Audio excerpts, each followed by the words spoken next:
So, it's Halloween time, my favorite time of year. One of my favorite Halloween traditions is to go to the Spirit Halloween store and look at all the weird, bad costumes that they have and make fun of them in person. Every Halloween store, the online shops, and even like the ones that are in person and they're only there for a month, they always have like a sad corner that's clearance. Like, these are all cheap, badly made costumes, and these are the ones that are on sale that nobody bought. I looked at all the different outlets this year, and I decided to take it a step farther. I bought 10 sad reject costumes from various sources. Today I'm gonna try them on, if they fit, and try to determine what went wrong. So let's do the first costume. First up, we have the Scorpion King costume. This past year we had a Mummy movie that came out. And this is not from that Mummy movie. This is from The Mummy Returns. When this one arrived in the mail, it feels gross. Every component of it, including the stuff that's inside the bag, feels not dusty, but sawdusty. Like, I'm doing this one first because I want to get it out of the way. I'll put it that way. This mysterious powder came out of the freaking Scorpion King package. It's black. Firstly, I acknowledge that this doesn't really fit me. It's a little boy's costume. The best component of this one might be that it has a mask. Oh, there's powder in the mask. Well, I mean, the resemblance is pretty good. To give him his, like, smirk, they made one of the eye holes not a full-size eye hole, and the other one is already pretty small. Am I beautiful now, mother? I haven't seen the Scorpion King movie, but I have seen The Mummy too, and I think he was in it for like 1 second. I have to assume that's why this wasn't like a big ticket item.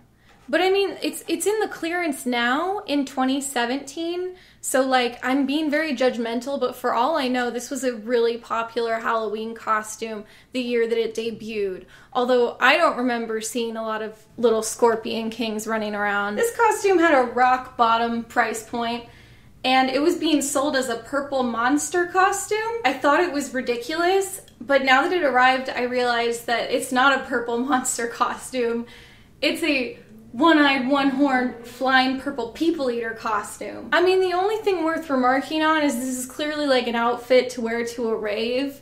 It's like sexy purple people eater costume. Clearly, you're supposed to wear this with like those fuzzy boots, those fuzzy platform boots. It's absurdly short. Like, this is the reason I put pants on for this video. Like, it's not a dress. It's just if you have no pants on, you're just pantsless. I think the reason this one didn't sell so well is if you're like hot and young and you want to wear a sexy costume, your brain doesn't go straight to old novelty songs. You're not like, what should I wear to the club?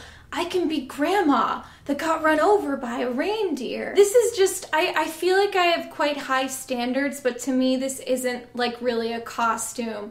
It's just kind of a weird outfit. So I wouldn't wear it for Halloween, but I can imagine myself rocking it as like, just like a sweatshirt over a normal outfit in like March. But since this does remind me of the song, I think that I like it. So this one's a win. You guys know I love Star Wars, so obviously I had to find some kind of Star Wars costume. In the clearance section, my option was Plo Koon. You know, Plo Koon. Every child's favorite. It is another little boy costume, but it's a large, so I hope it fits. I was putting this on and I was like, this outfit is cool. I feel awesome in it.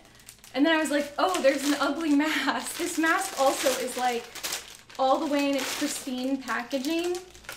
It's been never worn by human skin. Oh, it smells. They always do. Here's the full effect with the mask. It didn't come with a lightsaber, but I do have a lightsaber. Ugh. I am Plo Koon. The visibility in this, I gotta say, is not great. The outfit is cool though. Like, I feel cool. Okay. I tried. Oh my god. Okay, ow. I wouldn't be a good Jedi. One thing I want to share with you guys, if you can see it, is that Plo Koon doesn't have like a nose. So with the mask, they just didn't leave any room for a nose. So the whole time you're in it, your nose is just being crushed flat into your face, which is not a great feeling. The Dwayne Johnson one, as soon as I put it on, I just started sweating horribly. This one, I mean, it's obviously cheap fabric and it's really thin, but it does like breathe. I have to assume that the reason this one was a reject costume is because it's Plo Koon. And if you're like, I don't know who Plo Koon is, explain. Like, that's my point.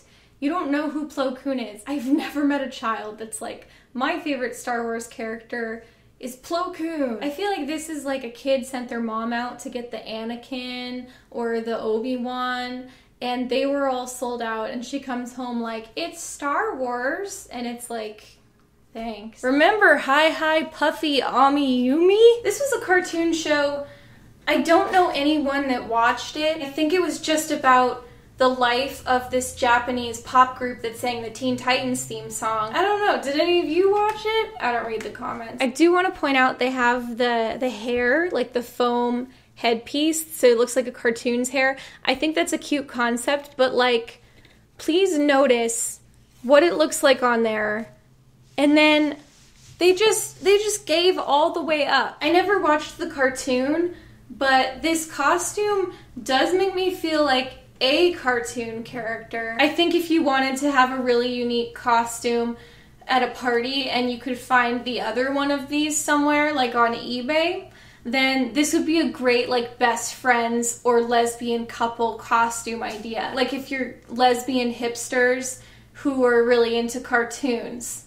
So like that's the secret demographic for this costume. Figure it out, Cartoon Network. One thing that would be interesting if you committed to wearing this for a whole night is just listen to the sound it makes when I walk. Let me just walk over to the punch bowl, get some Halloween punch at this party. I am Vampiro. This costume is a men's large, so I did know what I was getting into. I'm just gonna roll up to like a vampire party in a mansion, just wearing this exact outfit. To me, I'm as cool as the other vampires. Hey, this costume was ordered online and it arrived like crumpled in like a plastic bag, and then just rolled up in the plastic bag was this extremely crumpled packaging cardboard, and it appears that it's not even for this costume. Like that's not the same shirt. This is a different outfit. But my favorite component is this horribly cheap medallion thing. Like, and it's just on this crumply ribbon. I don't know. I think whenever I picture vampires, I think of like the height of dignity and sophistication, and Vampiro doesn't fully capture that for me. If I was the right size, at least it would look like it fit properly. I'll admit I'm not doing Vampiro any favors, but I don't think I'm doing it a great disservice either. If I saw this costume on a real vampire, I would be so into it. For that matter, if I just saw a dude at a Halloween party with this costume, I would fully respect his choice. I think there's something really charming and really underrepresented about public domain Halloween costumes. I would love to throw a Halloween party where you're only allowed to wear public domain characters. So everyone's a werewolf or a vampire or like an angel or generic superhero. Nobody's allowed to dress as Harley Quinn or a character from Game of Thrones or anything like that. And the longer I have this on, the more it is not on me anymore. I'm gonna move on to the next one. This outfit is called Honey Bear. The thing I want to point out about this costume is that this is a tween costume. I fully support the right of tweens to wear whatever kind of costumes they feel like. If your tween selects this costume for Halloween, you should let her wear it, but you should be concerned. The implications of wanting to be sexy and be a little child teddy bear, because this isn't a normal bear costume. Look at what's printed on there. It's a teddy bear. This is another one where like I'm glad I'm wearing pants. You can tell what it's going for, and what it's going for is like not what I want to think about when I think teddy bear. You can't have it both ways simultaneously. You can't have the little kid stuff combined with the sexy stuff. You have to like decide where you're gonna draw that line. It's like fetishy Lolita stuff where you're like, when adults wear it, you're like, whatever. And then if it's like preteens wearing stuff that evokes that, you're like, no. I also feel like when a costume has to have an image printed on it of what it's supposed to be, that's like a clear admission of failure on the costumer's part. I think honestly though, tweens have good taste, and that's why this one was on clearance, is that it's just not a good look. Like, nobody that does want to wear a sexy costume wants to be dressed as a teddy bear. And I think we as a culture should be happy about that. Oh, yeah, and even as a tail. Yeah, no, I'm done with this costume. I'm gonna go ahead and designate this one as good execution of a poor concept. This one's like, if your tween picks this costume, you're like, oh, honey, why? I'm gonna wear sexy stuff like the other kids. Isn't my outfit scandalous, Mom? This is also my first costume to come with feet thingies. Look, it's got little flippers for the feet. This one is winning me over. It comes with a lot of pieces. Look, it's got these spade-shaped flipper things for the hands. I mean, it almost hurts more, because like they really tried. This is a men's small. I overlooked the fact that I'm not a man. I thought it would fit. Jake Sully, How the Mighty Have Fallen. I know the joke everyone makes about Avatar is like, everyone forgot about Avatar as soon as it was out of theaters. And that's true, but also like contextually, I don't think people were wearing Jake Sully costumes the year it came out either. I think the virtue of Avatar was that it looked really cool and it was in this new version of 3D. I don't think people were like, I love Jake Sully. There's two iterations of Jake Sully they can make into a costume. Is like fully blue Jake Sully, or this awkward pajama one from like right when he turned into an avatar. This is like casual Friday Jake Sully. Like if you're insecure about your body and you don't want to wear like a skin tight blue suit. Or I imagine this one is also the cheaper alternative. It really conveys that I skinned Jake Sully and I'm wearing his flesh as a mask. This mask is intense too. It has like bits for the ears to hook over your ears. Whoever wants to be 75% of the way into an avatar mask? They even have like the turtleneck that goes partway up. They're like, look, people are gonna be convinced that you are Avatar. I'm not gonna lie, I was like excited to get this costume.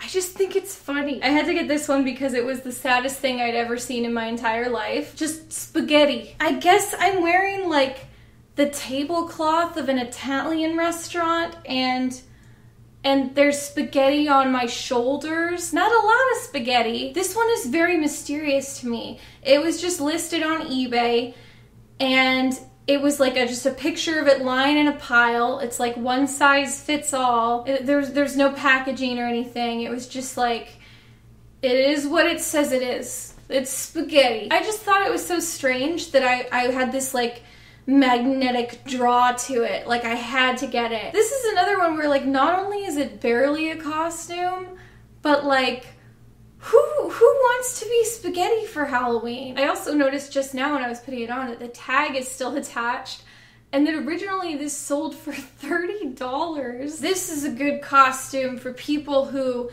have eaten spaghetti and they like spaghetti. If you don't know what the costume is, it says spaghetti, so everyone knows that you're dressed as spaghetti. I was just talking about costumes that have to be labeled, and this one, to its credit, does really need to be labeled. I think this would be a good first date ensemble, especially if you're getting pasta, but like shoot, even if you're not. Halloween is one time a year and you can only pick one costume.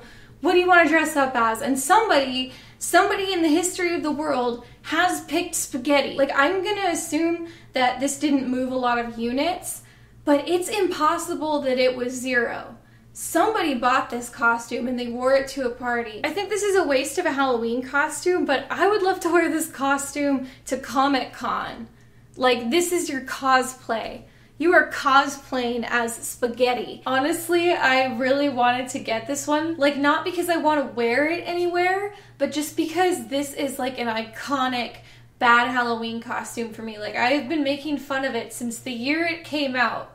And it's honestly only gotten funnier each year since then. You probably think I am just wearing some tasteless Native American costume, but no, I am wearing a sexy Tonto from the Lone Ranger costume. There's the beautiful model showing it off for us. I'm not gonna lie, I was a little devastated that the bird head piece wasn't gonna be included. This costume truly hits like a beautiful trifecta of things that make costumes bad. It's a stereotypical depiction of a racial group. It's a sexualization of something that really nobody in their right mind would think to sexualize. And finally, my favorite, it is a pop culture character from a thing that's way beyond being relevant. In the case of this, it was never relevant, I think. My favorite part is probably the horribly unflattering face paint. Like, it's like a little suede dress and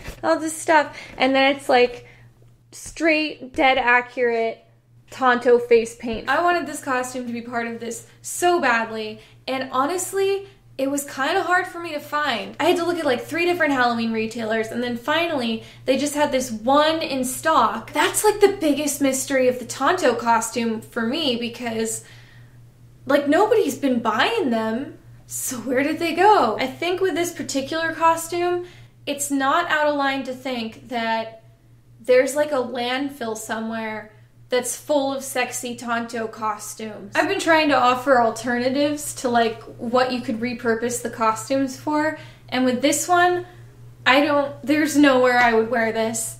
And in fact, I feel like just wearing it in the video makes me look pretty racist and could be used against me. I guess on that note, this is the end of the video. Happy Halloween! What are you gonna dress as? I ordered all these and I was like, after the video, I can donate all these costumes, like, to a Goodwill. And the more of them I was putting on, the more I was like, it feels almost mean to donate them to Goodwill. Like it's like some kind of sadistic power play. Like, you want to remind the kids shopping at Goodwill that they can't have nice things. Like, have some garbage. Hey, you kids like Jake Sully? Take it. I don't want this Jake Sully. I don't know. And at the same time, I do not want to keep them, so.